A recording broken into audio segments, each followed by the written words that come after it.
સુરતના રાજકારણમાં ચોંકાવનારી ઘટના સામે આવી છે, તેમાં સુરત ઉત્તરના ભાજપના ધારાસભ્ય કાંતિ બલના કાર્યાલયમાં ભાજપના જ બે નેતાઓ વચ્ચે ઉગ્ર બોલાચાલી બાદ મામલો ઝપાઝપી અને મારામારી સુધી પહોંચ્યો હોવાની ચર્ચાએ રાજકીય વર્તુળોમાં ભારે ચર્ચા ગણાવી છે। સુરત ઉત્તરના ભારતીય જનતા પાર્ટીના ધારાસભ્ય કાંતિભાઈ બલના કાર્યાલયમાં ભાતની વાડી સોસાયટીના પ્રશ્નોને લઈને બેઠક યોજાઈ હતી। બેઠકમાં વોર્ડ નંબર 5ના ચારેય કોર્પોરેટરો તેમજ સોસાયટીના આગેવાનો હાજર રહેવા પામ્યા હતા। આગેવાનો રવાના થયા બાદ ભાજપના નેતાઓ વચ્ચે ચર્ચા શરૂ થઈ હતી। આ દરમિયાન મહિલા કોર્પોરેટર જયશ્રી વોરાના પતિ મનહર વોરાએ ટીપી કમિટીના અધ્યક્ષ મહેન્દ્ર દેસાઈ પર કોર્પોરેટરો સાથે સંકલન ન રાખવાનો અને કાર્યક્રમોમાં આમંત્રણ ન આપવાનો આક્ષેપ કર્યો હતો। આ મુદ્દે બંને વચ્ચે ઉગ્ર બોલાચાલી થઈ હતી અને વાત ઝપાઝપી તેમજ છૂટા હાથની મારામારી સુધી પણ પહોંચી હોવાની ચર્ચા સામે આવી છે।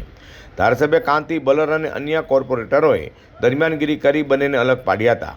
સમગ્ર ઘટનાએ ભાજપના સ્થાનિક રાજકારણમાં નવી ચર્ચાને જન્મ આપ્યો છે।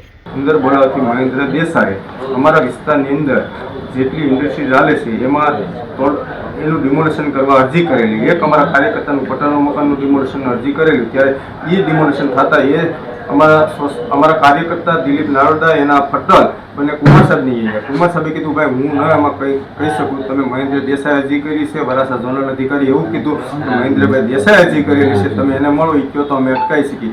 પણ મહેન્દ્ર દેસાઈ પાસે જાતા એ લોકોને એવું કીધું થૂકેલું પાછું નથી લેતો, એનું મકાન જમીન દોસ્ત કરો। એનું પટેલનગરમાં ઇન્ડસ્ટ્રીનું મકાન જમીન દોસ્ત કરી 50 લાખનું નુકસાન કર્યું। બીજું મકાન જીઆઈડીસીમાં એને ડિમોલેશન કરાવ્યું, ત્યારે એ લોકોને એના ક્લાસનો વિદ્યાર્થી ધીરુભાઈ તળાવિયાનો છોકરો હતો। ધીરુભાઈ અમને એવું કીધું તમને ચૂંટણી વખતે અમે હારમાળા પહેરાવેલી છે, તમને મત અપાવેલા છે, તમારી કાર્યાલય આવી છે, અમારું મકાનનું બસાવ કરો, છતાં એનું બસાવ ન કર્યો।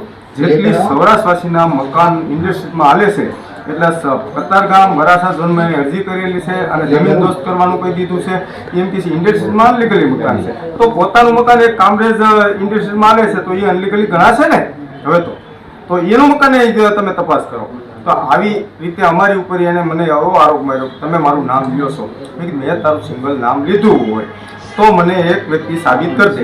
એ કેમ સાબિત હું નહીં કરી શકું એમ કરીને મારા ઉપર ઉગ્ર થઈને મને ખુરશી મારી, મને ફ્રેક્ચર કરેલું છે। મારા ધર્મપત્ની જયશ્રીબેન વોરા ને કોર્પોરેટરને હાથ મોડીને એને આંગળીમાં ફ્રેક્ચર કરેલું છે। અમારા બહેનની ઉપર ઈજા કરેલી છે, બહેનને મારેલા છે અને એમ કહે છે ડૉક્ટર સર્ટી બતાવ, ડૉક્ટર શિરોયા અરવિંદભાઈ તારા મામા છે, ત્યાં જઈને તું ડૉક્ટરને પૂછશે આ ખોટા રિપોર્ટ છે, ખોટા રિપોર્ટ હોય તો હું તને સાબિત કરી દઉં, જા ડૉક્ટર શિરોયાને પૂછશે એમ કે ખોટા રિપોર્ટ છે। શિસ્તબદ્ધ પાર્ટી ભાજપમાં જ મહિલા કોર્પોરેટર અને તેમના પતિ પર ટીપી કમિટી અધ્યક્ષ દ્વારા હુમલો કરાયો હોવાના આક્ષેપને લઈને નવી ચર્ચા શરૂ થઈ છે।